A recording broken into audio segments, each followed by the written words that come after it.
नमस्कार। अंतरात्मा की आवाज़ में आप सभी लोगों का स्वागत है। आज हम बात करेंगे अपने 7वें ज्योतिर्लिंग, जिसे हम काशी विश्वनाथ के नाम से जानते हैं।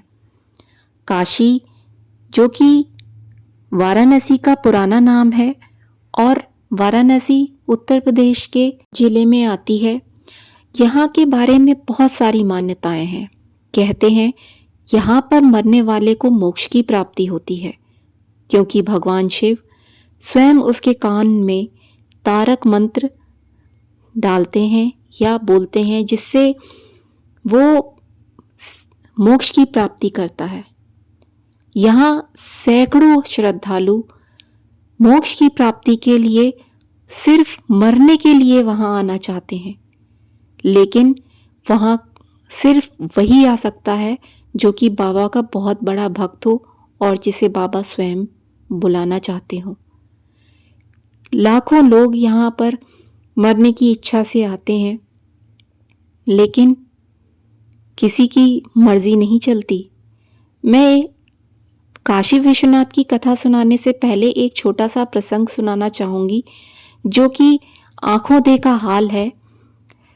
एक मिलने वाले हैं जिन्होंने सिर्फ इस इच्छा से कि वो वहाँ पर उनकी मृत्यु हो और वो मोक्ष की प्राप्ति करें, तो जब वो वृद्धावस्था में गए तो उनकी तबीयत कुछ ठीक नहीं रहती थी, तो उन्होंने सोचा कि मैं काशी में ही मरूंगा। तो ऐसी इच्छा उनकी हुई, तो उन्होंने काशी में एक घर लिया किराए पे और वो वहाँ रहने लगे। और बाबा की मर्जी देखिए कि जब तक वो वहाँ पर रहे एकदम स्वस्थ थे, कोई दिक्कत ही नहीं थी।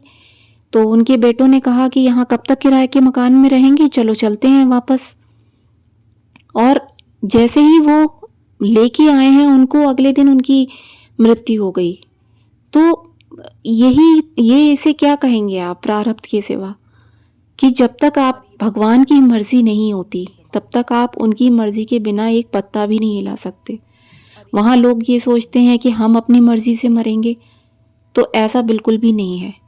आप मरेंगे उन्हीं की मर्जी से और लेकर वही जाएंगे आपको, क्योंकि सब कुछ उन्हीं के हाथ में है। हमारे हाथ में सिर्फ और सिर्फ प्रार्थना करना है। तो चलिए, काशी विश्वनाथ की क्या क्या विशेषताएं हैं, क्या उसके पीछे की कथा है, वो शुरू करते हैं। काशी विश्वनाथ, जब माता पार्वती और भगवान शिव का विवाह हुआ, तो माता ने शंकर जी से कहा कि कोई ऐसा स्थान बनाइए प्रभु जो कि ब्रह्मा जी की सृष्टि से बिल्कुल अलग हो, बहुत ही सुंदर हो और बहुत ही मनमोहक हो। तो बाबा वैसे तो कैलाश पर ही रहते थे, लेकिन जब माता ने उनसे ऐसा आग्रह किया तो उन्होंने काशी का निर्माण किया, जो कि बहुत ही सुंदर और अच्छे वनों से निर्मित थी। वहाँ पर माता ने काफ़ी दिन तक वो विहार किया, वो वहाँ रहीं, उन्होंने तपस्या करी और उन्हें परम आनंद की प्राप्ति हुई। तब उन्होंने कहा कि आप कुछ ऐसा करिए कि आपके हर भक्त को ये अवसर मिल सके कि अगर कोई परमानंद की प्राप्ति करना चाहे तो वो उसे काशी में मिले, और अगर कोई यहाँ पर रहे तो यहाँ उसे मोक्ष की प्राप्ति हो। जब बाबा ने ये बात सुनी तो उन्होंने कहा कि आप जगत की माता हैं, तो आप जाहिर सी बात है कि जगत के कल्याण के बारे में ही सोचेंगी, और जब आपने कहा है तो उसे पूरा करना भी मेरा फ़र्ज़ है। और उन्होंने ऐसा ही किया। वहाँ पर दोनों माँ और बाबा एक साथ विराजमान हैं। माँ अन्नपूर्णा के रूप में उनका मंदिर है, और काशी विश्वनाथ जो कि बाबा वहाँ पर विराजमान है। दोनों एक दूसरे के पूरक हैं और हमेशा साथ ही रहते हैं। लेकिन यहाँ पर भगवान श्री कृष्ण ने भी तप किया था, और उनके तप से इतना श्वेत द्रव निकला जिसमें पूरी सृष्टि ही समा गई। तब बाबा भोलेनाथ ने काशी को अपने त्रिशूल के ऊपर उठा लिया और उसे प्रलय काल से भी बचा लिया। कहते हैं कि काशी अगर प्रलय भी आएगी तो काशी में कोई प्रलय नहीं छू पाएगी, क्योंकि बाबा भोलेनाथ उसे हमेशा अपने त्रिशूल के ऊपर रखते हैं और काशी उन्हें अत्यंत प्रिय है। काशी में रहने वाले लोग, काशी में रहने वाले हर एक प्राणी को बाबा बहुत प्रेम करते हैं।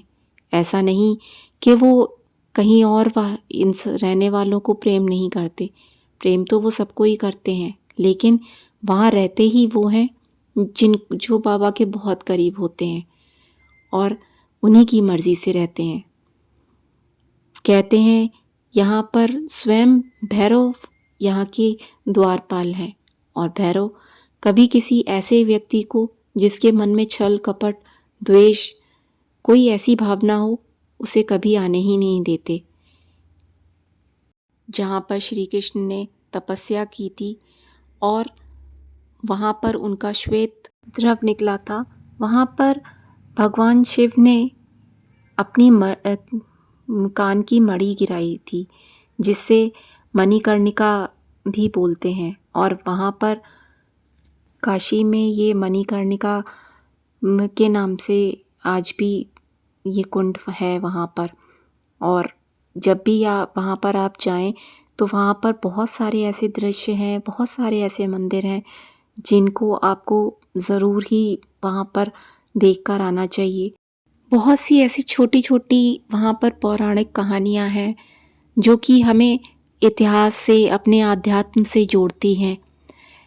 कहते हैं वहाँ पार्वती माँ ने श्राप भी दिया था कि ये भूमि कभी भी हमेशा जलती ही रहेगी, ये कभी खाली नहीं रहेगी। तो आप देखिए कि वहाँ पर आपको बहुत सी ऐसी जगह, ऐसी कहानियाँ, ऐसी आपको पौराणिक कथाएं सुनने को मिलेंगी जो आपको आध्यात्म से जोड़ती हैं, आपको अंदर तक आपको शांति देती हैं। भगवान के ज्योतिर्लिंग आप जानते ही हैं कि जो ज्योति के रूप में विराजमान होते हैं, ये स्वयं भगवान शिव का अंश होते हैं।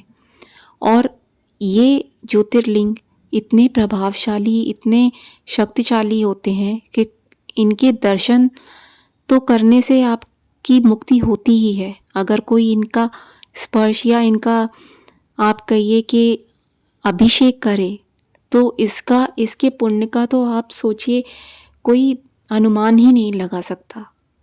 इतना जो आपको इस जीवन में सुख मिलता है उसकी कल्पना भी आप नहीं कर सकते। तो कभी भी आप चाहें और आपको मौका मिले तो ज्योतिर्लिंगों के हमेशा अभिषेक ज़रूर करें और देखिए कि वो जो स्पर्श होता है ना बाबा को छूने का, वो एक अलग ही आनंददायक होता है। हर हर महादेव।